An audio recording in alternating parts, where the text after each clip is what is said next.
What's going on, everybody? It's Cody, your host of Ordinary Man 413, and today we are talking pocket doors. And by pocket doors, I mean specifically why I don't like this kit is these metal studs that are here behind me that come with the kit. They're really floppy, right? Which is okay. Once you get your drywall and stuff, it locks it in. But the problem with the metal is how it is floppy.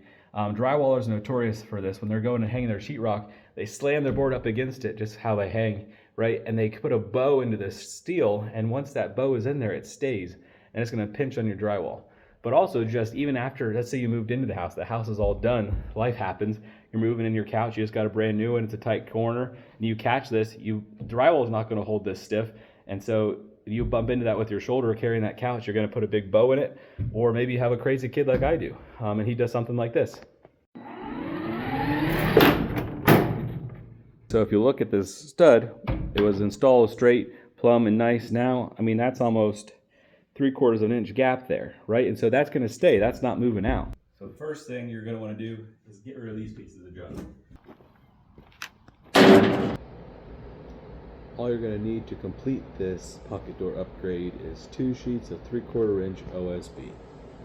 We got to get our dimensions, but also while I'm here, I want to show you a little work I did ahead of time when I was setting this pocket door.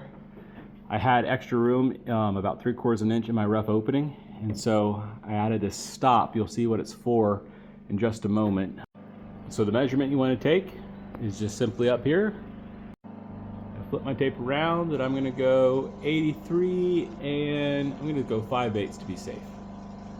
First thing I got to do now before I start doing measurements is I got to rip the groove off. It's the easiest side to do it. So a little trick is take a piece of painter's tape,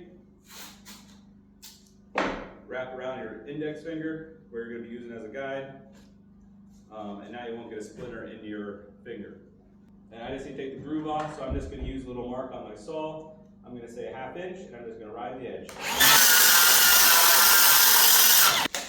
Now I'm going to use my track saw to cut this. Now we got our first one cut, we got to do 2 sides. Now how we're going to hold it to our floor, we're going to put some pocket screws along the bottom, and you saw that 1x that I ripped and put on the back side. I'm going to be able to attach the edge right to that. I might add a couple pocket screws just to lock it into the framing, but really if you're able to if you have this room to do that, you can put that 1x in there. You don't need to worry about pocket screws on the side. But let's say you didn't know about this trick before when you did your framing, and you don't have enough room in your rough opening, that's totally fine. All you're going to do is put a couple pocket screws on your edge as well as your bottom, so you'll be good to go. So the last step that's going to make everything look great, you're going to take some black paint, and you're just going to paint this edge like the first 6 inches or so. Set this bad boy off to the side. I'll repeat the process on the other one. All right, now that this is kind of in place, that side is locked in. The top's not going to be going anywhere because of the track. But what I need to do is the bottom, to make sure I stay nice and plumb, I'm going to run over to my table saw and I'm going to cut a 2x that is 2 1/8 thick, the same as my 1x here, that I can tack down onto the floor. So now I got my laser set up. I got it lined up perfect up top where I want it. So I just need to get my bottom over, and I'm just going to tack my board down with the T25. So now we're all locked in, so I can go ahead and hop over to the other side and put in my pocket screws. The other side is all locked in. So now it's real important that we undo those screws. If you forget to take those out, you're going to be really screwed later on. Now that this board has been moved, or the screws have been removed, this board can stay in here, and we're going to slam the other one up against it with our pocket screws, and we'll just pull it on out, but that'll keep that spacing and keep us perfectly aligned on both sides. Now we got our pocket holes done. All I got to do now is I'm just going to shoot off the top.